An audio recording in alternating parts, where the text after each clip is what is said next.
Number 12 is in.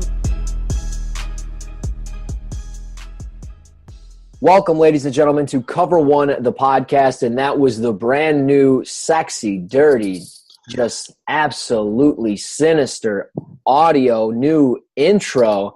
I am Russell Brown here with CoverOne.net, and I've got my co-host back for the audio side of things with Brad Kelly, who is second time on the show for episode 46. How you doing, man? I'm good. We were just talking. Currently have a steak dinner that's getting cooked up for me downstairs as we do this. So I'm living life right now. Dude, you're living life and you're not even married. I'm married and I just ordered a pizza for myself. I sound like a fat piece of crap. You just get a steak dinner. Man, you better put a ring on that finger, bro. Hey, relax. I'm sure she'll listen, so she's probably like, oh, yeah, cool, yeah. But it's all good. So, first and foremost, I want to let you guys know Cover One, the podcast, is brought to you by First Down Playbook. First Down Playbook is the #1 playbook resource for football coaches with over 30,000 plays. First Down Playbook is a database of youth, high school, and flag football plays color-coded with coaching points for every position on every play. Check it out today at firstdownplaybook.com. That's First Down Playbook, one place, all the football. So, we're jumping in here, episode 46. Got some things to get into. Lamar Jackson as a quarterback or a wide receiver. It's been an interesting debate this entire draft season, but it really escalated this week. And I really want to get into it because it's what is Lamar Jackson? Is he a quarterback? Is he a receiver? I think he's a quarterback, and I wouldn't mind if a team took him in the first round. But, I mean, Brad, where do you see Lamar Jackson? Is he a quarterback or is he, you're the receiver guru here. Is he a receiver? No. Lamar Jackson is a quarterback. I think that talk is pretty ridiculous. I think part of it might be a little bit of a stereotype as far as running quarterbacks go and how they some of them have fizzled out, like, RG3 kind of fizzled out. Kaepernick was good for a few years, and then, he obviously had some other things add into him not being in the league anymore. But that whole thing with the running quarterbacks, I think they can survive. I mean, Vic was in the league for a long time. If you take away the scandal he had, he would have been in the league for like 14 years. Like, why can't Lamar Jackson be in the league for 14 years and be a better passer than what Michael Vick was? Because in college, he is a better passer than what Michael Vick was in college. Yeah, no, for sure. And I mean, I looked back at what Michael Vick did. I mean, sure, he ran for over 1,000 yards in the NFL, and there were seasons where he only threw for 2,900 yards. But at the end of the day, there's a way that you can utilize Lamar Jackson. And there's so much talk of Lamar being, this receiver. You got to get the ball in his hands. Well, quarterbacks touch the ball every single play. So why wouldn't you have Lamar, go out, play quarterback, and if he's got to run with it on a scramble or you have an RPO or a read option or whatever, you put the ball in his hands. I think he's smart enough to read defenses. He's smart enough to make, line adjustments in the pre-snap and everything like that. And it's mind-boggling to me. And I've been on the bandwagon of him as a quarterback for a while. He's definitely not a receiver. And I don't get how you can say he's a receiver when in reality he's never really ran a route at Louisville. He's never played receiver, right? Yeah, I mean – part of the argument against him is his completion percentage being less than 60%. But Kyle Crabb of NDT Scouting shared a graphic today, and the drop rate of Louisville receivers was 6% higher than the drop rate of USC receivers. So 6% higher, and then Lamar Jackson's completion percentage is only 4% less than Sam Darnold, who I have at QB1. So I can't really question Lamar Jackson's accuracy when he might have been a little bit more accurate than Sam Darnold. You know what I mean? Oh, yeah, no. Yeah, like, for sure. Like people are saying he's not an accurate thrower. I think there are some cases where he's not completely accurate. I think a lot of it has to do with his feet. I was almost kind of like Sam Darnold, but people are kind of harping on from a slight build. Tom Brady was 210 pounds coming out of Michigan. If Lamar Jackson was at 210, am I really that worried that he's not going to put on the 15 pounds necessary? No, I'm not worried about that at all. He's 21 years old. Right, exactly. He's going to put the weight on eventually. Right. And even to further point of the completion percentage, I mean, yeah, it was at 57%, but I mean, if that's the case, why are we talking about Josh Allen at 56.2% for his career? I'm talking career completion percentage here. And if we're talking about it like that, then why is Josh Allen being, is this number one pick? And I get it, quote unquote, stats are for losers. Okay, well, if stats are for losers and Josh Allen accordingly wins, why is it Lamar Jackson is 25-13 over 3 years at Louisville? Josh Allen 16-11 over 2 years. And 0-3 against the Power 5 this past year. He did terrible against Oregon, against Iowa. He did absolutely awful. But apparently he's the top guy. And, I mean, if we go back to Bill Parcells with his 4 quarterback rules, I mean, we've got number one. He must be a 3-year starter because you need to make sure his success wasn't a fluke and that he has lived as the guy for some period of time. Well, if that's the case, 3-year starter, Lamar Jackson, 3 years, Allen, 2 years. He threw 6 passes his first year at Wyoming. And then the second one that Lamar's got the up on, he must have at least 23 wins because the big passing numbers must come in the context of winning games. Well, I mean, we talked about it before. Lamar Jackson's 25 wins. Josh Allen's got 16. So it just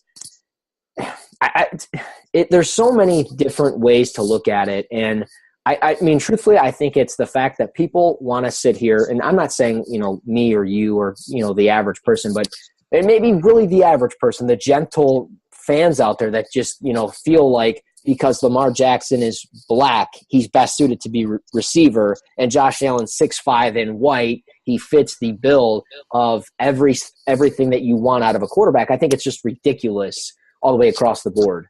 Strong agree. And on top of that, when I mentioned the fact that Lamar Jackson won a Heisman Trophy, you know what I mean? And like you could take away his rushing numbers from that year, and he still has 30 touchdowns and 3,500 yards. Yeah, like that. Like we're not even like people are saying like, oh, he's a running quarterback. Well, no, he's not. He has 69 touchdowns in 3 years. 30 touchdowns and then 27 touchdowns the past 2 years. Throwing the ball, that's 57 touchdowns in 2 years. Like he can throw the football. He's not just a runner. You know what I mean? It's not like he's Eric Crouch coming out of Nebraska running the triple option. Right, and it's not like and it's not like he's playing out of the Mountain West Conference. I mean, he's playing at Louisville. They're playing on the ACC. They're playing against some of the best defenses in the country. I mean, it's just mind-boggling to me. You look at talent, you look at statistics, you look at stuff that you watch on film. Lamar Jackson progresses better than Josh Allen does in the pocket. He does a better job at scanning the field than Josh Allen does in the pocket. And just seeing Josh Allen at the Senior Bowl was good enough for me in what I needed to see. I mean, I granted a couple of days of practice in a game shouldn't really count against the guy, but I've watched the film. I see him live. I see a guy trying to constantly light up the radar gun, and I've got a guy in Lamar Jackson who is doing everything right as far as 2017 tape. I'm not talking 2016 where he was constantly staring down receivers, looking to run, and looking for the big play ball. No, I'm watching him. And me and Eric Turner of Cover One, we break this down 2 episodes ago on a web breakdown, and we've got him running trips left, basically 5 wide. He's running all kinds of different varieties that you see at the NFL, and he's scanning the field and doing everything, and Josh Allen's not doing that. But I'm supposed to believe that Lamar Jackson's not a quarterback because of why? Because he's black? I mean, it's absolutely ridiculous. And I just have such a hard time believing that this guy's going to go into the NFL and not get a shot at quarterback. I mean, he's not Denard Robinson. He's 10 times better than Denard Robinson ever was. And I watched every single Denard Robinson game, okay? So. Yeah, I absolutely agree. I don't even think apparently Ben Albright was saying that he's talked to some guys in the NFL, and no one has even mentioned the fact that Lamar Jackson is going to go to receiver. So I hope it's just a media assumption that might happen. But and the NFL is smart enough that he's going to get a shot at QB first. And yeah. I really hope that's true, because I want to see him at QB unless it's for the Jets. I really want to see my quarterback. I do too, man. And granted, I get there might be a risk factor in taking him in round 1. I like him as round 1 quarterback, but realistically, I think he's a day 2 guy, early day 2, and that's for the teams in the front end of the first round that maybe don't go quarterback. Who knows what teams are thinking, what Cleveland's thinking. Who knows what happens with Case Keenum and Nick Foles, and if some of these teams get a veteran guy, and you're looking for a bridge quarterback, Lamar Jackson fits the bill to sit behind a bridge quarterback for a year and kind of go from there, I would think. But you never really know. So it's going to be interesting to see how it all unfolds. We've got the combine in about a week. Yeah, next week, actually. So it's going to be fun to see kind of how all these guys do. So moving forward from Lamar Jackson, let's talk about some players that we took a look at this week. Maybe one or two guys that you were scouting this week. I know you were putting out video threads and stuff like that. So who was a guy that really stood out for you? I want to talk about Trey Quinn, the receiver from SMU. So I sat down and I watched Cortland Sutton and Trey Quinn at the same time, took notes on them simultaneously. And then when I watched 4 games, I came away more impressed with Trey Quinn than Cortland Sutton in each of those 4 games. Oh, dude, you're about to get subtweeted like a mother. You know what's going to happen to you, buddy. Oh, man. It's going to be a night of body bags. Yes. Well, let me defend myself before I get subtweeted too quickly. Joe, I looked up Trey Quinn, and when I watched him, actually Benjamin Solak of NDT Scouting, he tweeted at me and said, Cooper Kupp? Let me know how much Cooper Kupp you see. And I'm not here to play the race card and just compare Trey Quinn to Cooper Kupp because they're both white. So I'm going to tell you who Trey Quinn really reminds me of. It's Chris Hogan. Okay, so he's about 6 foot 202. Is it because he's white? No. It's based on play style. He's about 6 foot 202. They move all around the formation. He's inside, he's outside. I think he projects mostly as a slot guy, but he's not undersized. He's not 5'10", 2 or 195, whatever Edelman was, or something like that. He's 6 foot 202. He has a good build. He's pretty thick in the upper body. So people don't know this about Trey Quinn. He's high school football's all-time leader in receiving yards, with like 6,500 career receiving yards in high school. And he was the number 3 receiver ranked coming out of high school by ESPN. Went to LSU for 2 years, transferred to SMU, and then this year put up something like 114 catches, like 1,300 yards and 13 touchdowns. So Trey Quinn has done nothing but produce in his football career. Literally just put up yards and touchdowns. He's Louisiana's all-time leader in catches and yards, obviously, in high school. So it's like literally all this guy does is produce. But when I watch him, he is so sudden and fast when he's in and out of his breaks. And I mean, like when he does a curl route, it's a flash in the time it takes him to spin around. Like his hip fluidity is like crazy fast, but he's also sudden. Well, before we get any further with hip fluidity, I want to talk about that because Michael Kist at Michael Kist NFL asked us, for our gentle listeners, we need some tips on how to identify and gauge hip fluidity. So how do we do that? So when it comes to film, it's basically if you can plant on one foot and flip your body, flip your hips, so like basically do a 180. Yeah, I know what you're talking about. Right, at a fast pace, but also in a way that you can rise off of it. So and where you can like sprint out of it. So there's one play in particular that sticks out with Trey Quinn. I actually posted it to Twitter. He's doing a comeback route right near the goal line, and he snaps his hips and turns around so fast that there's no way someone with stiff hips could have done it. And it's I think it's easily identifiable in that sense because you just know that how sudden he was and how fast he was with how he planted off his inside foot, which was his right foot, and opened up his whole body, hinged off his right foot, opened up his whole body, came back towards the pylon, was so fast that that he has fluid hips. So he's so sudden with that. And then in the 4 games I watched, he had no drops. So I'm pretty sure he has good hands. I mean, he obviously played more than 4 games, but I feel like I have a pretty good gauge on that. He's catching everything away from his body. His body control is very good. He's a little shorter at 6 foot, but he can rise. I really liked watching Trey Quinn, and I think he's better than Cortland Sutton. Man, I love it. I'm not a big fan of Cortland Sutton. There's just things I see. I don't like what I see from him. But where do you think Trey Quinn goes? I mean, as far as what round? Is he a day 3 guy that you might give a second round grade to, or is he just a round 3, day 3 guy? He ended up with a early day 3 or early round 3 grade for me. Mm-hmm. But I think he probably ends up in the 4th round or later, so probably day 3. But I think it's going to be early. He's a guy that I think a team will fall in love with. I think a team will say we're going to go get him in the 4th and because we don't think we know that someone else is going to want him in the 5th or in the mid-4th or something like that. Right. So a team early in the 4th round. Yeah, something like that, because he has been so productive. So like this past season, so there is a lot of good tape on him. There's a 2-game stretch or 3-game stretch this year. We had over 40 catches. It was like a 15 catch game, a 13 catch game, and a 13 catch game, some crazy like numbers like that. So like there's going to be a lot of good film on him. And then I think, the fact that they've seen it, all the way back to when he was high school, he was productive. In college, he's productive. By all accounts, he's a good kid, a good student. So like I think a team, maybe even like the Patriots, are gonna fall in love with him. Of course, the Patriots. Why not? Another white receiver. Come on, dude.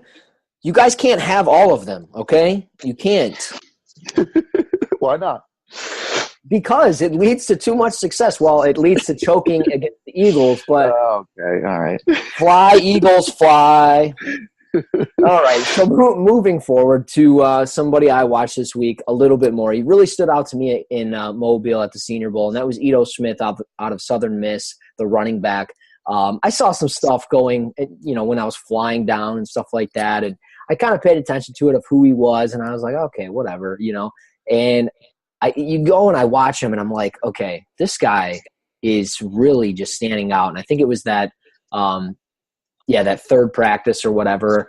And I still think he's a day 3 guy. I watched some film this past week, and I'm not sure exactly if he even gets drafted because, I like guys much sooner than the actual league, like some like Jamal Williams. I liked much sooner than the 5th round. I like Juju Smith-Schuster in round 1 rather than round 2. Ito Smith, I think, was a day 3 guy right now. I think he could still be that. But I'm not exactly sure what round. I mean, I haven't done like the full evaluation and grade because I still have a couple more films to go, but I like that he can catch passes out of the backfield. He had 140 receptions at Southern Miss, 820 carries while there. He's a shifty runner. He does a fantastic job. I think the vision is there because he can cut. He gets upfield. He shows the burst, the acceleration. So I'm really intrigued by him, and I think he's going to be a nice fit for a team that's looking for specifically catching passes out of the backfield. So where he fits, I'm not exactly sure. I mean, I don't want to say, a team like the Detroit Lions who already have a player like that with Theo Riddick, but you just brought up New England. Well, they're interesting because Rex Burkhead, Deion Lewis, those guys are going to hit the market. It'd be interesting to see potentially if Ito Smith is a fit for them. So I don't know. They definitely could be looking at a running back in the draft. I don't know if I don't know if you'd agree. I like what I've seen. I like what I've seen out of Ito Smith, especially in 2016. I'm not saying he is LaShawn McCoy, but he is elusive like Sean McCoy. He's a little bit more undersized. I think he runs out of control a little too often, and if he could just occasionally take a step back and relax kind of on the field, be a little bit more patient, his elusiveness could be could be even better because he's going to be seeing holes. He's going to be seeing holes better. Yeah, but I think the Patriots are an option because I think Burkhead's locked up for one more year, but White and Lewis are both going to be free agents, and he's kind of in that Deion Lewis mold as a runner. So I think that he could definitely be an option for a team like the Pats. I think he could be an option for a lot of different teams, even the Cowboys. They want to get a pass catching back. There's a lot of different teams that could use a nice pass catching back. So, yeah, no, for sure. I mean, it'll be interesting to see where he falls. I don't know exactly. I mean, we'll never know until the day comes, but I'm definitely liking what I see, and he's becoming, out of the running backs in the class, there's so many. I think he could be the sleeper potentially that I'm really digging. And I can't comment on Trey Quinn, by the way, folks. I haven't watched him yet, so I don't know a whole lot about him other than what Brad has shown on Twitter and what he's talked about. But the next guy he's going to be talking about, I know a little bit about, watched him down in Mobile. So number 2 that you watched this week, let's talk about him. That's Mike McCray out of Michigan, right?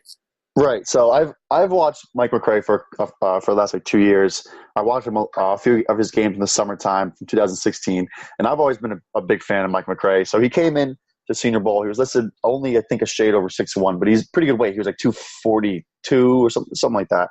I really like his film. I think that he gets on his keys faster. Even in 2016, he was playing next to Ben Gideon. He got on his keys faster than Ben Gideon. He was probably the fastest reacting linebacker that they had. He reacted faster than Peppers too. So like I think that he reacts quickly, and he's really good with his run fits. Like you see so many times he's on his gap exchanges really fast, and he plays the line of scrimmage. One thing that I always like to teach the linebackers is you play at the line of scrimmage, meaning like once you get to the line, you turn your blinker on, you go left or you go right. You don't come upfield. Okay, yeah, so like right. once you get to that line of scrimmage, if you come further upfield, you're going to be creating like extra space on in the gaps. Yep. So he's really good at being aware of the line of scrimmage, playing at the line of scrimmage, like playing downhill and then getting left and right. And like it resulted in a lot of tackles for loss. I think he had like 30 tackles for loss the last 2 years. He had 9 sacks over the last 2 years. Like so, he's pretty good pass rusher too. He has like on film against Billy Price actually a real nice like. Don't talk about my boy like that. Don't insult him. He has a nice inside blitz, A-gap blitz, dip and rip around Billy Price, gets lateral, sacks JT Barrett, 2016 against Ohio State. So he's kind of like a guy that I think he can stop the run because he keys so fast. And I think he could still be on the field on third down because he can rush the quarterback. And despite him getting torched by Saquon Barkley a couple times this year, at the end of the season, if you watch his game against Ohio State and their bowl game against South Carolina, the path he was taking and his drops was a lot better than it was against Penn State. I don't think he was accounting for Saquon's quickness or like maybe underestimated it, but the path he was taking in his drops was a lot better. And I think he's a decent open field tackler when the play breaks down. He showed it a couple times against JT Barrett in the Ohio State game. So I think he could be like a 3-down linebacker in the NFL. He's going to go late. He's probably a day 3 guy, but he's a guy who you might be able to start, or maybe he's like a rotational guy for you. Yeah, no, I like Mike McCray a lot, and I actually told Eric Turner about him, and I was like, look out for Mike McCray, and then we got to the practices that first day, and he watched, and he's like, I don't know, man, he didn't really impress me, and then we watched them all 22 of Penn State, Michigan from this past year, which I did not watch live because that was my bachelor party, and I don't remember a single minute of that day. But we watched Mike McCray on that, and we're like, okay, yeah, he's kind of standing out. And then he had a much better day the next day, and I think Eric's kind of come around to Mike McCray. But to comment on your point regarding underestimating Saquon Barkley, I don't think he underestimated him. I just don't think he's as fast as Saquon. Yeah, he's not. and he's just not as athletic as you would want him to be, and that I think is his biggest downfall. I think he's going to be limited in coverage. And I think we can both agree when you watch him, you see a 3-4 linebacker, right? I mean, right. And like the first team that pops in my head every time is like, the day 3 of the draft on that Saturday, we're sitting in the 5th round. The Baltimore Ravens are on the clock, and boom, they take Mike McCray. And it like that's what I see in my head. And I'm just thinking like he's a fit for them in so many different ways. And I like what he brings off the edge and what he brings in the run game. I don't like what he does in coverage, and I really wonder if he's going to be able to have the speed to come off the edge consistently. So, you said he's a 3-down guy. I really wonder if he's going to develop into that 3-down guy. Could he be a situational guy for a year or two? Absolutely, till he gets his feet wet and get under him in the NFL. But I'm really curious. But I do like him a lot. Don't get me wrong.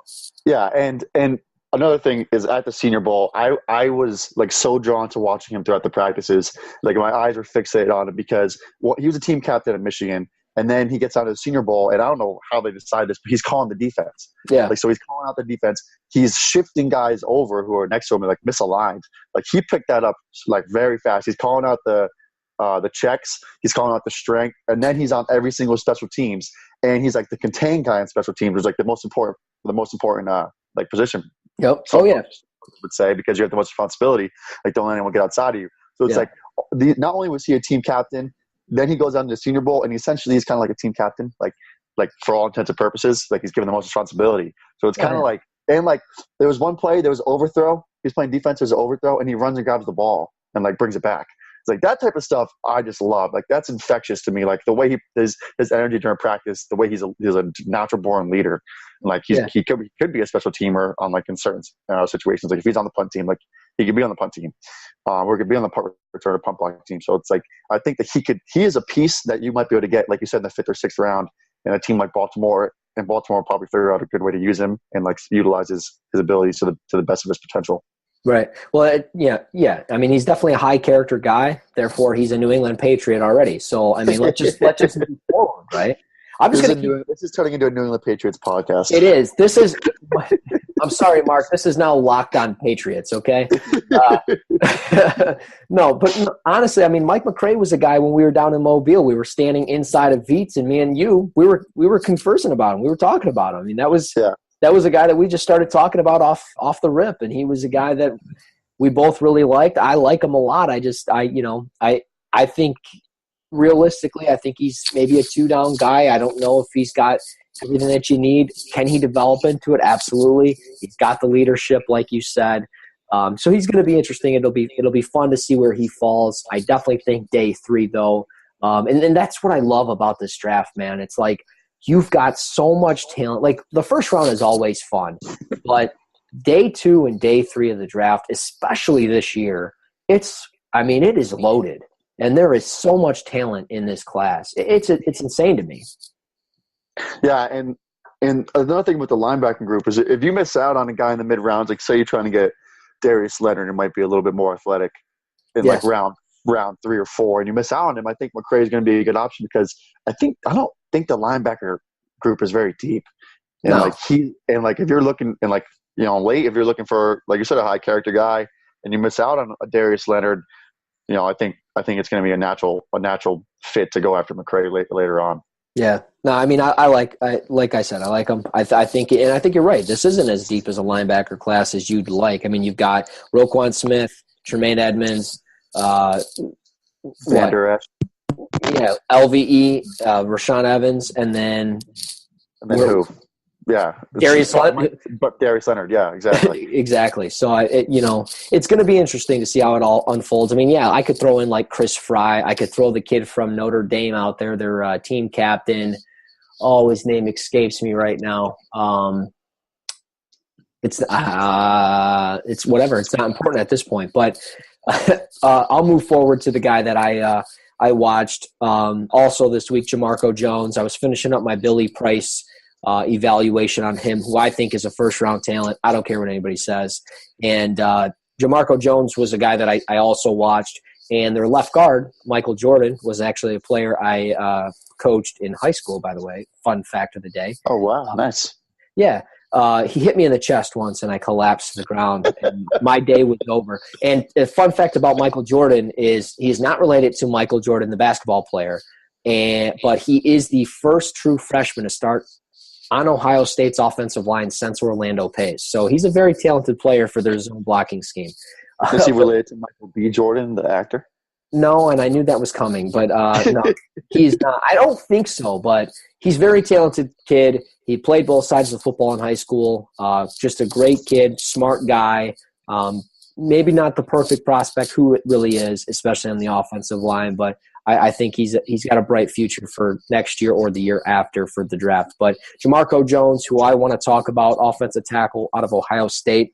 I know this is kind of Joe Marino's, Ben Solik's guys out of NDT. These guys love him. I love him as well. I think, with the questions that are around this offensive tackle class, Jamarco Jones, I think could be somewhat for the average draft evaluator, you know who he is. But for the average fan, he's going to be a sleeper, I think, at left tackle. I don't think he translates to right side. I think he's going to play left side.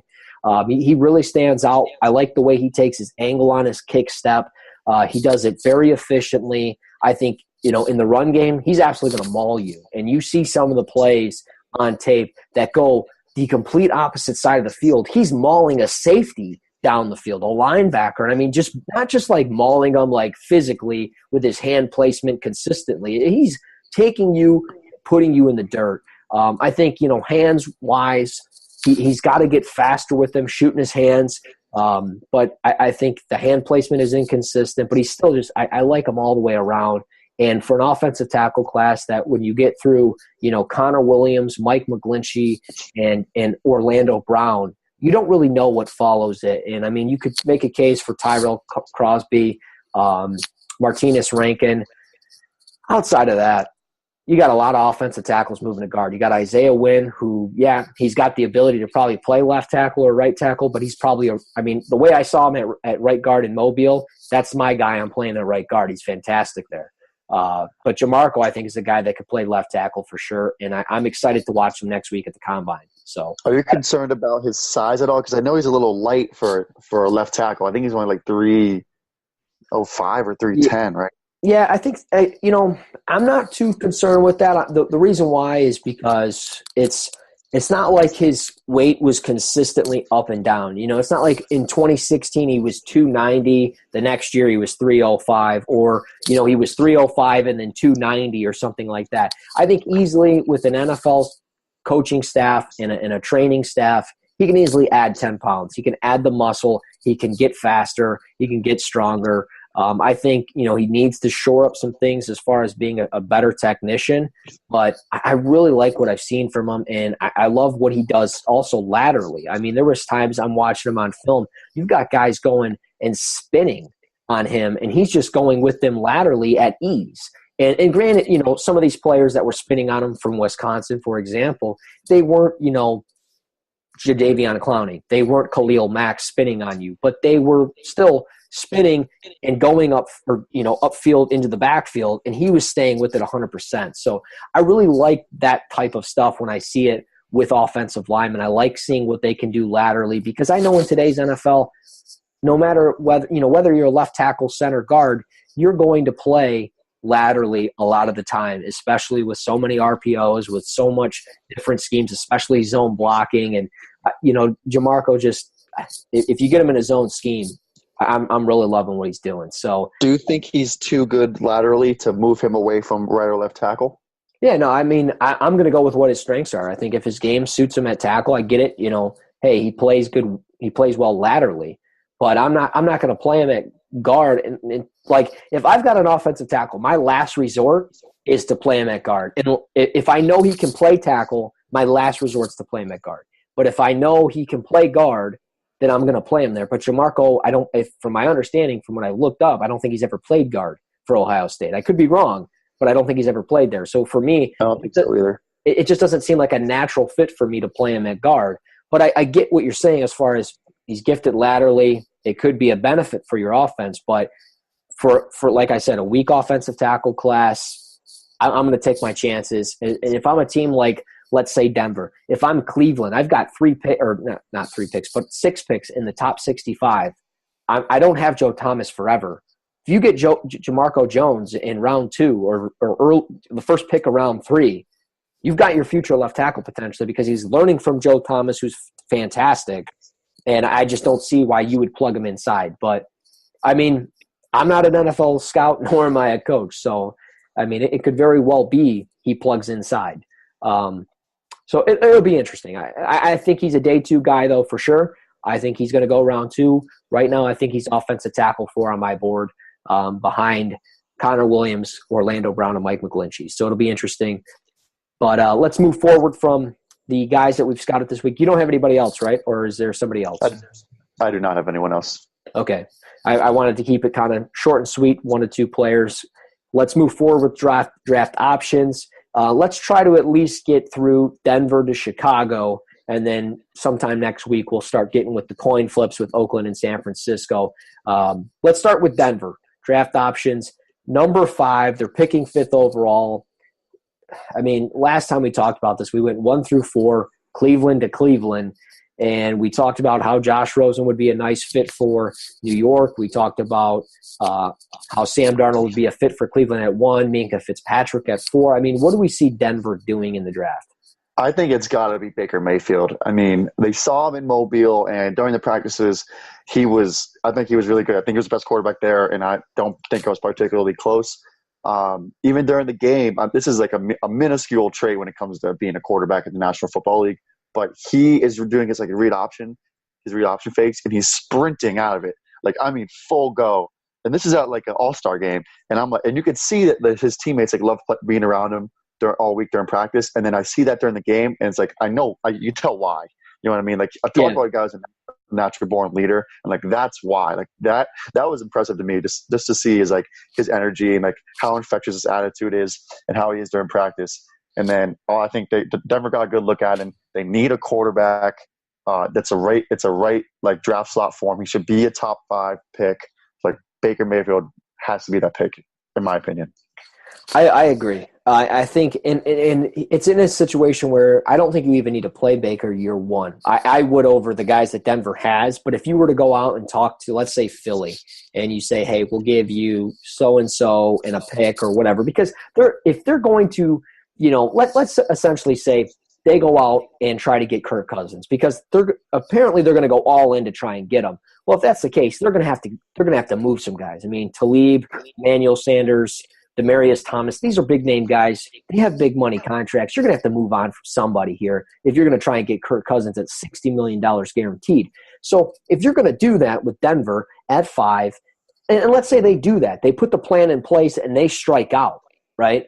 Well, you're at a point where I think if you do draft Baker Mayfield at 5th overall in the first round, you're essentially, I think, if you reach out to Philly and say, hey, we'll give you this player, this and this and that, we're going to get Nick Foles, and that's going to be our bridge quarterback. I like the thought of Baker Mayfield in Denver. I think he'd be an ideal fit for what Vance Joseph needs to kind of rejuvenate a weak first year. I think people had really high expectations for him, and I don't think he really met them.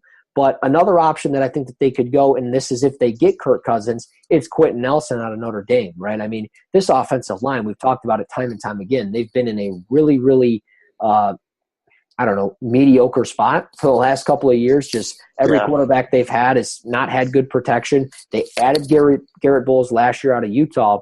You look at Quentin Nelson. I mean, this guy, he's an all-pro 10 to 12-year elite left guard, and you need to add him. So I think if Denver gets Kirk Cousins or if they get Case Keenum, they get the quarterback for 2 or 3 years that they're looking for, and they pass on Baker Mayfield or Josh Allen, I think this would be the guy that they get. And I say Josh Allen loosely because I don't like Josh Allen in round 1, but I understand he's going in the top 15, and I get it. I accept it, whatever. So here's a scenario. If, say, they do go get Kirk Cousins, and they think that he's quarterback, he's their quarterback moving forward. They pass on Baker Mayfield, but Quentin Nelson's already gone. Are we now talking Bradley Chubb? Because I don't even think their pass rush needs any more like help. So we could be looking at if that would mean Saquon Barkley's still available. So it's kind of one of those things. Are they going to waste the 5th overall pick because they go get Kirk Cousins? Did you say Minka was gone? Is Minka still there? In your scenario, I mean, I would think Minka could potentially be there, right? If the Colts go with Bradley Chubb, and then the Browns go with Minka Fitzpatrick, I guess Quentin Nelson. I guess that would work. As it gets, there is 5 elite prospects, huh? I'm just trying to think about it. Like if you went, let's say it went. I mean, I don't know, off the wall, right? Let's say Sam Darnold, Quentin Nelson, Bradley Chubb. Oh shit! I guess they would. They would go Minka Fitzpatrick. Yeah, I guess that's pretty good. That's a pretty good option. He's pretty good. Yeah, he's my number 2. He's my number 2 overall player, so I think he's pretty good.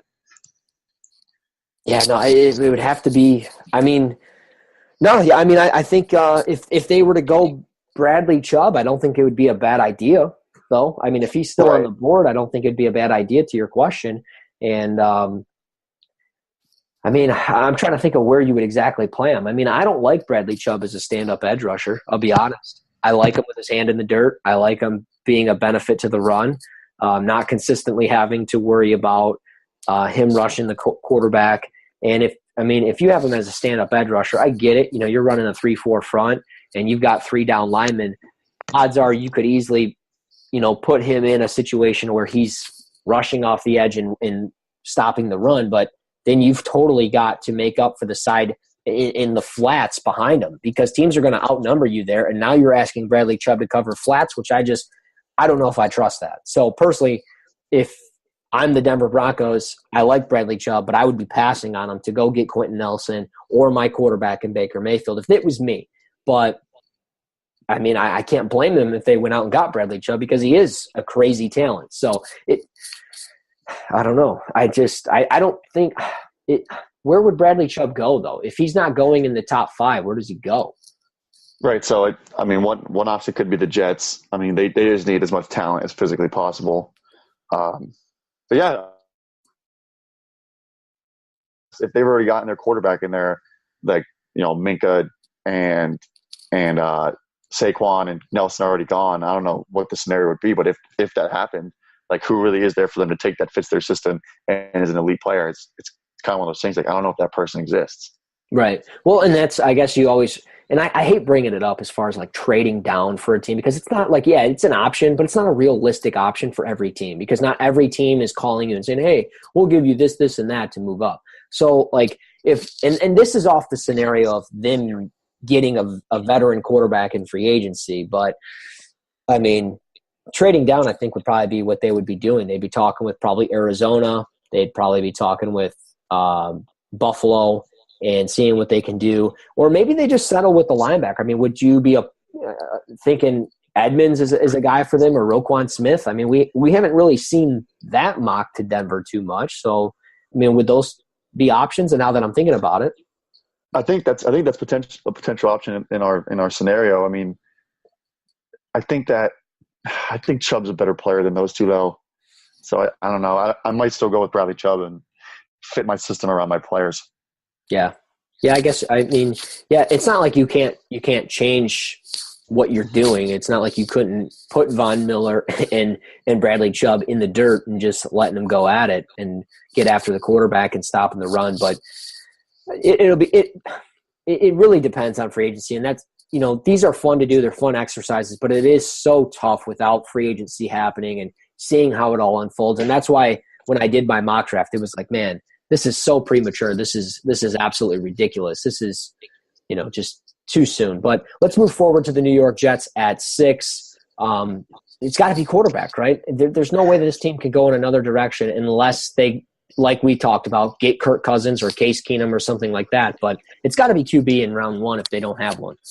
If they strike out at QB in free agency, if I own the Jets, going based off the fact that if I own these teams, what would I do? If they strike out a QB in free agency and Baker, Darnold, and Rosen are gone, then like you said, try to trade out. But like obviously teams, you could always say that, but I wouldn't go Josh Allen at number 6 overall. No, I would take the best player available and maybe take a developmental prospect who might be like Josh Allen's a developmental prospect. So like, why not just get a developmental QB at the top of one of the middle rounds, and then take a talented player at 6, like Edmonds or Roquan Smith or Bradley Chubb. Mm-hmm. So like, I wouldn't take Allen at 6, but I think if they don't get a QB in free agency, that they probably will, because his talent he's a tantalizing talent. I get it. He's a big, strong kid with a big arm. So it's like, that might be where they end up going. I would not personally do that. Yeah. No, if I'm the Jets, I'm talking to the Indianapolis Colts. I'm talking to the Cleveland Browns at 4. I'm talking to a team trying to get in front of Denver, because I don't want to be left with the option of Sam Darnold, Josh Rosen, and Baker Mayfield are off the board, and I've got to choose now between Josh Allen, Lamar Jackson, Mason Rudolph, and everything that follows behind it for my quarterback for the future. I don't like those options. I mean, granted, I like Lamar Jackson a lot, but I don't like him at 6. I like Mason Rudolph a little bit, but I don't like him at 6, nor do I like him in round 1. So if I'm the New York Jets, I mean, if Bradley Chubb is there, he's an interesting fit simply because of Mohamed Wilkerson's probably done. They moved on from Sheldon Richardson. They have Leonard Williams there, but adding a guy like Chubb would probably be a pretty ideal fit for them. If Saquon's there, it'd be hard for them to pass on him. If Minkah Fitzpatrick is there, it'd be hard to pass on him. I mean, Quentin Nelson's there. They would have to even consider him too. And, I mean, there's a chance that he's there because he plays a guard. So I think top option is quarterback for sure. Where they go, though, I mean, if I'm running the team, I'm not trying to spend $60 million guaranteed on a guy like Kirk Cousins, who, yes, I like Kirk Cousins a lot, but I just don't know if he's the guy that I want to spend that much money on when I have this much money to spend and I have so many needs. And the Jets have a lot of needs. I mean, they've got to get better. And I think you hit the nail on the head with trading up with the Browns, because to pick number 4, because in theory the Browns get their guy get their quarterback at number 1, and then if I'm not mistaken, the Jets have the Seahawks second-round pick and their second-round pick, right. So yeah, I think that for Sheldon Richardson, for Sheldon Richardson, right? So if they could trade up and say, like, we'll give you pick 6 and the Seahawks second-round pick and whatever else to move up 2 spots or something like that and get their quarterback. So I think if you're on the Jets, you need to do that, because you don't want to see Baker Mayfield gone at number Right. 5, and then you're just left sitting on your thumb and choosing between quarterbacks who you will be overdrafting. Yeah. Well, and also you got to think too. Like if the rumors are true, where Buffalo's trying to get into the top 5, they're trying to get in position to take Josh Rosen. And I'm under the assumption here where Denver gets Kirk Cousins. Okay, Denver's going to go with best player available at 5 or potentially trade out to Buffalo. Well, then let's say it goes Darnold, Saquon Barkley, Quentin Nelson, or Bradley Chubb, and then there's Cleveland at 4. I mean, if Josh Rosen's on the board, the Jets have to call and say, hey, we're giving you that second, like you just said. We'll give you the 6th overall pick, and we'll give you a future 1st or 2nd round pick for next year. Let's make a deal. Yeah, it's 2 spots, but you're going to have to pay. I mean, it's how it is. Yeah. Teams you get know. a guy like Rosen, yes, I would do that. Yeah. Yeah, and teams know that you're moving up to get a quarterback. If you're offering this, they know what you're coming to get. Okay, they're going to take it. And if Dorsey's smart and if Cleveland's smart, they would take that trade because they can easily move down to 6 and still get whatever's left, as far as what's available. And even if they got Quentin Nelson at 6 with Cleveland, I don't think that's a bad fit either. So that'd be phenomenal. Yeah, exactly. So let's move to Tampa Bay at 7. I mean, where are they going? They just cut Doug Martin. Saquon Barkley obviously makes a lot of sense. They need pass rush. I mean, Chubb is probably their number 1 choice, and like you said, they just cut Doug Martin, so Saquon is going to be should be one of their top choices. So I think it comes down to those 2 players. I don't know if there's a scenario where both of them drop to 7. Yeah, but I think that one of them will, assuming that. It's kind of like assuming Allen goes in the top 6, but I think one of those players ends up at number 7, and they just take whatever one is left. Yeah, I mean, I would have to think so, right? I mean, you would have to take best player available, whether it's defensive end or even like, and even if it's Micah Fitzpatrick too, right? So right. Even if it's Fitzpatrick, yeah, and they're in a position where if they got, any of the leftovers of Micah Fitzpatrick, Quentin Nelson, Saquon Barkley, or Bradley Chubb. I'm not saying all 4 guys are on the board at 7, but if one of those 4 guys is there, it just makes sense to take them because they could utilize any one of them. And Bradley Chubb next to Gerald McCoy would be nasty. You've got Saquon Barkley in your backfield. That'd be great with Jameis Winston. I think that would really help Jameis develop into what they want him to be. You add Quentin Nelson. I mean, that's going to help your future running game. It's going to help your quarterback in pass pro. You go out, and if you got Minka Fitzpatrick to that defense, your secondary was terrible last year, and it's been terrible for a while. You went out and got Vernon Hargreaves. It didn't really work out for you. You go out and you get Minka. It makes sense. So, and I don't want to hear about, they got TJ Ward. TJ Ward is a corpse, okay? He's not even close to what he used to be. And didn't he just get arrested too for like drug charges or some type of weapon? Maybe I'm mistaking him for somebody else, but I'm pretty sure he just got arrested or got pulled over for something. I'm not sure about that.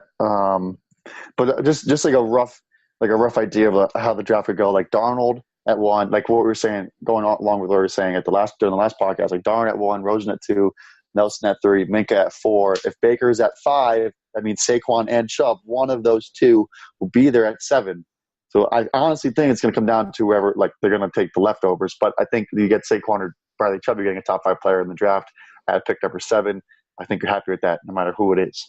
Yeah, and to further my point on TJ Ward, yes, he did get arrested on marijuana charges and stuff like that, which I get it. It's legal in basically every state now, so it is what it is. But I'm just making my point. The NFL doesn't agree with it. So moving forward, Chicago, the Bears at 8. I mean, is this where we get into a receiver debate potentially?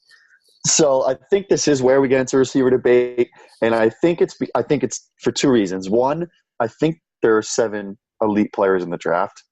I think there's like that first tier is probably 7 players. It's the 7 players I just mentioned, and then 8 down is, I would say, like the start of tier 2. And then on top of that, the Bears need a receiver really, really badly. So I think for 2 reasons, like they're probably going to reach for a player no matter who they take. I mean, I guess maybe Roquan Smith or like you could say is in tier 1, but I think that they need a receiver like badly enough that Calvin Ridley will be in play. Oh yeah, absolutely. No, I think Calvin Ridley's the guy. It makes it's almost like it makes too much sense that it's not even going to happen. Like, I don't even know if that makes sense, but it's like, I'm kind of just expecting Chicago to mess this whole thing up and go back and take Shea McClellan out of Boise State again or something. And like that's going to be their pick because they're just going to screw it up somehow, which I'm fine with as a Lions fan. But like, I look at this and you have Mitchell Trubisky.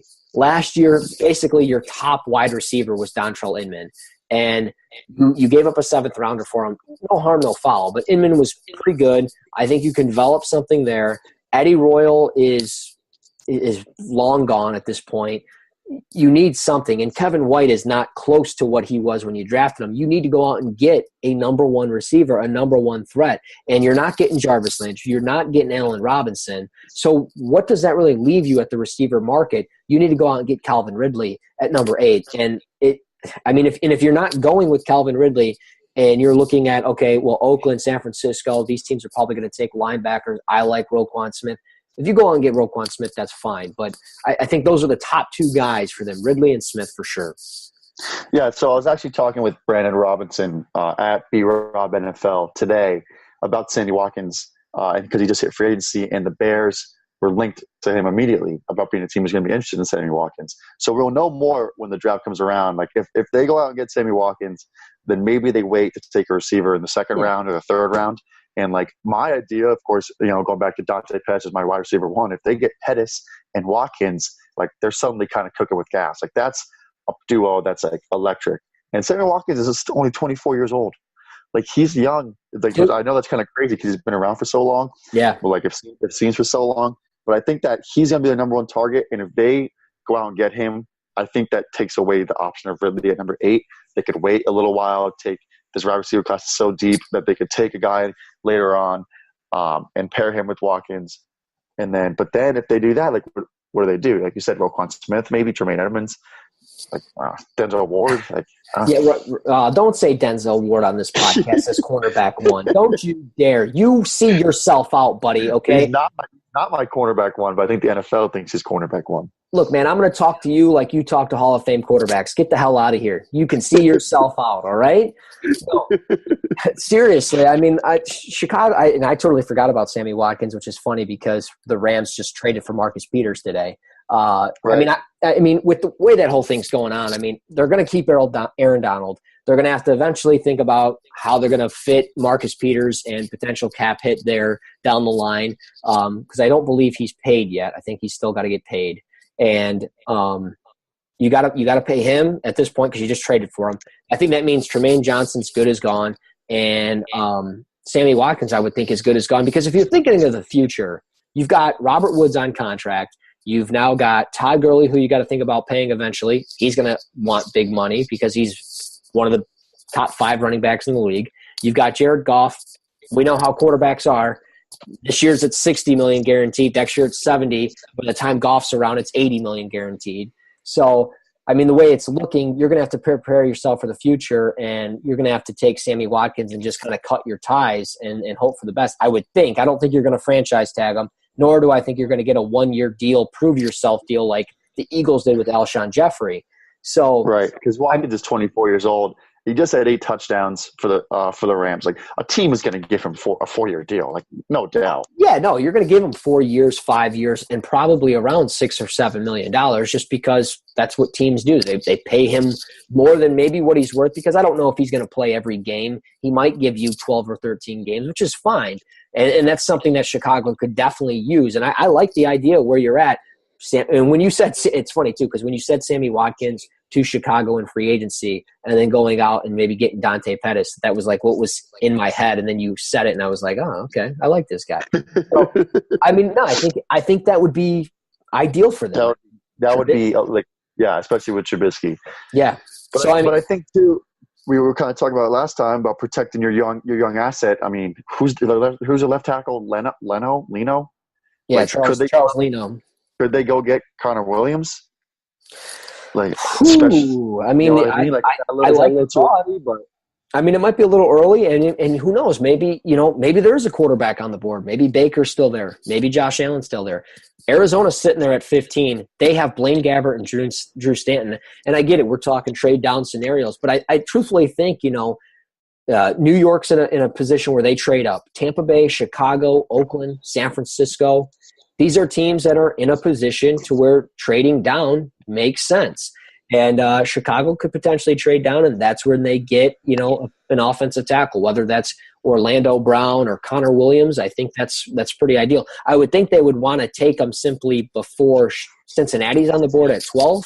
I would think, because Cincinnati, I think, is going to be taking an offensive lineman, in my opinion. But that's just my thought. And if you took Connor Williams at what, 8? I just don't think that's too early. I think that's fine. I mean, it's going to be early in a lot of people's mind, but if this guy wasn't hurt right now, we're talking about him already as a top 10 pick. Yeah, for sure. Benjamin Solak was talking about the fact that if you look at Connor Williams' 2016 tape, everyone thought he was a top 5 franchise left tackle. He has one bad game to start the season, gets hurt, comes back and plays injured the rest of the season. Yeah. So literally, he's had one bad game, and people are going to drop him out of the top 5 because of it. Like, that doesn't really make too much sense. If you can get 2016 Connor Williams, you're getting a franchise left tackle. Pick 8 for that is phenomenal. I would take that 10 times out of 10.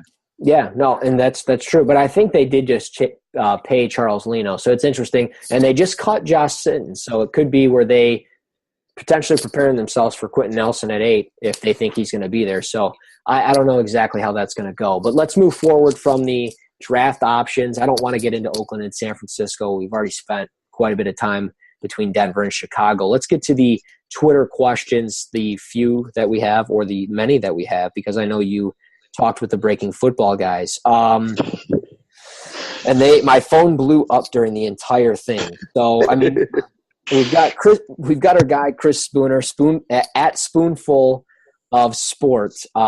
This is directly for you, Brad. You've racked up quite the body count recently. What's it feel like to kill a man? ?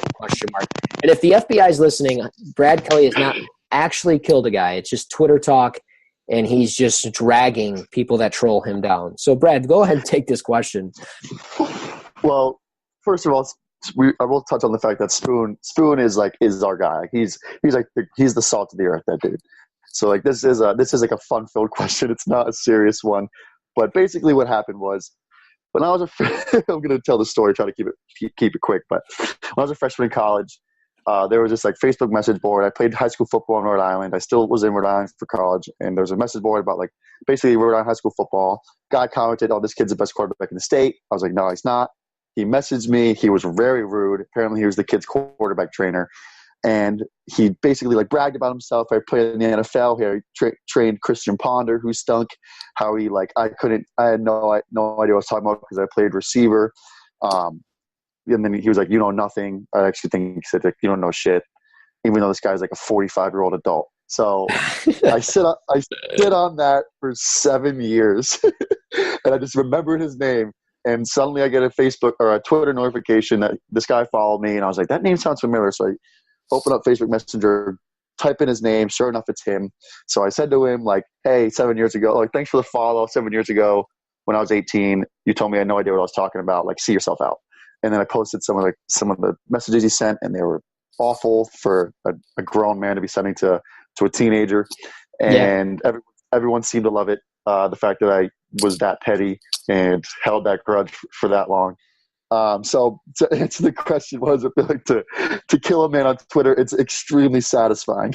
It's very satisfying. It's pretty exhilarating seeing just the likes just go up, and seeing people that you like and respect comment on it, like how like awful what that guy did, like making fun of him. It was just probably the greatest feeling, probably the greatest Twitter feeling I've ever had. I'd say. Dude, it's the only reason why you joined Twitter. Like you can easily just.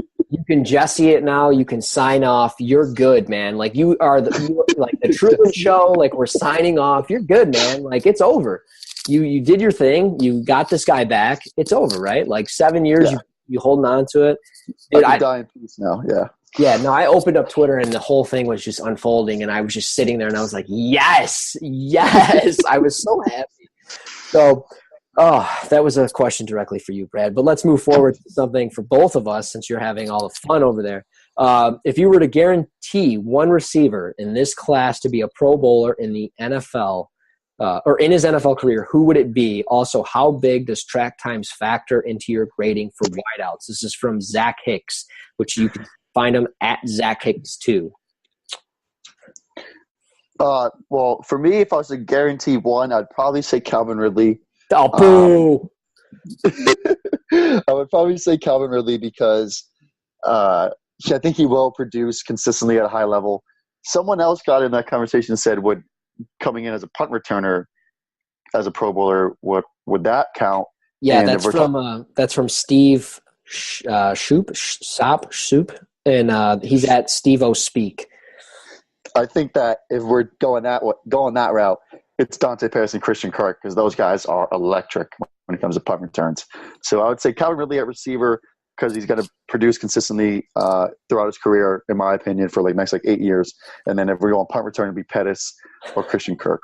Well, I'm going to go ahead, and I'm just going to say if I'm going to guarantee one receiver in this class to go to the Pro Bowl, I'm going to go ahead with Auden Tate out of Florida State.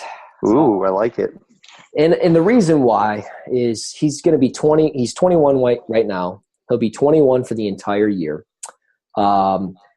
He's got everything that you need out of a receiver from size. I like the way he runs his routes. They're maybe not as crisp as other guys. He's not Dante Pettis. He's not as fast as Christian Kirk, but he high points the ball very well.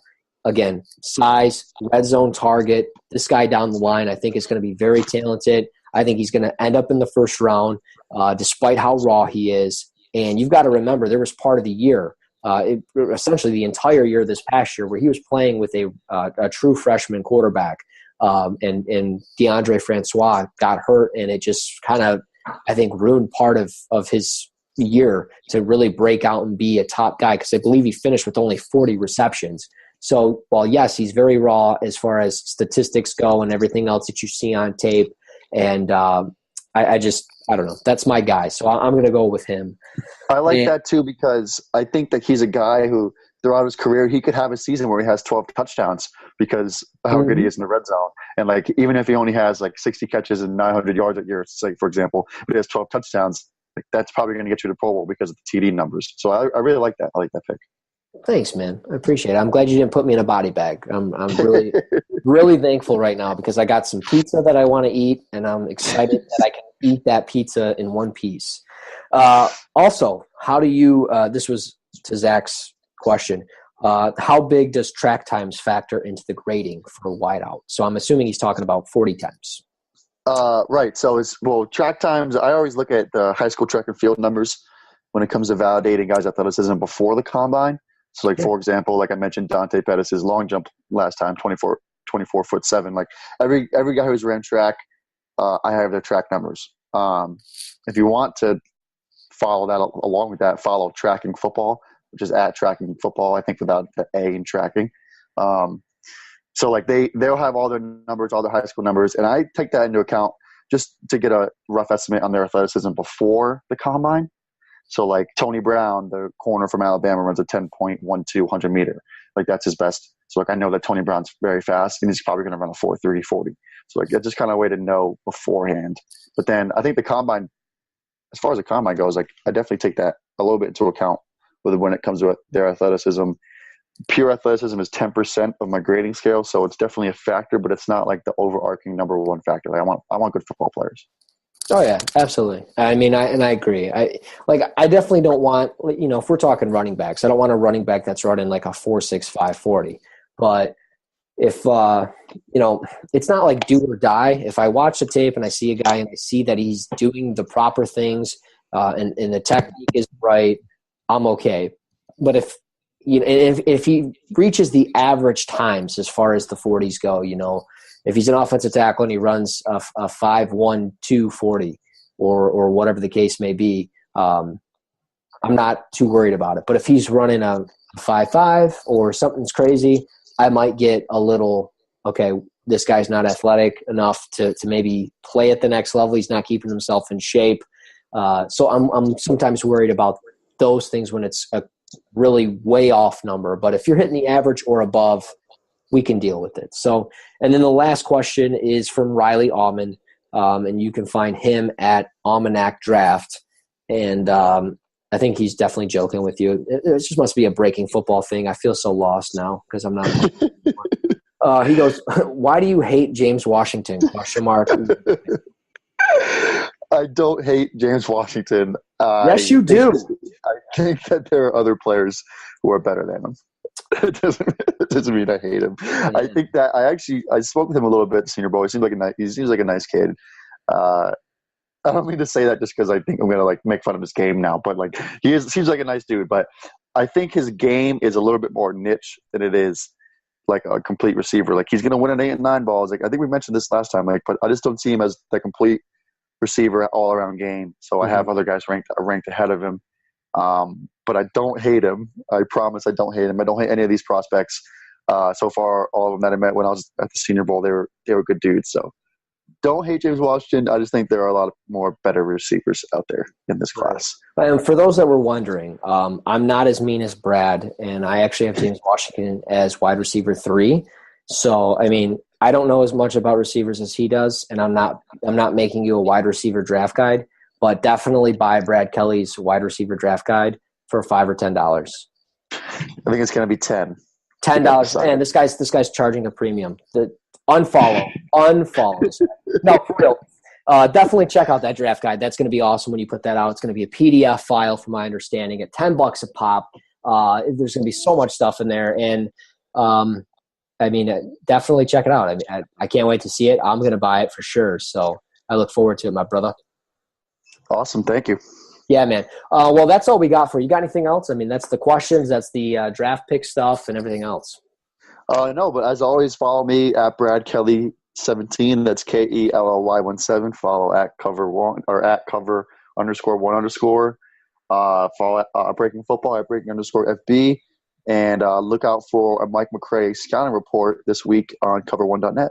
Yep, absolutely. And you can also expect some more draft options, which I put out this week. I covered the Browns and the Giants in depth a little bit, got some film in there, and talked 3 different picks for each team so far. And the Colts are coming up next. I'll get through that this weekend, as well as the Browns at number 4 again. And then Billy Price, I've got him in the wings. We'll get that out as well. So ton of content coming to you at cover1.net. So be sure to check it out. As for Brad, I am Russell Brown. This has been Cover 1, the podcast.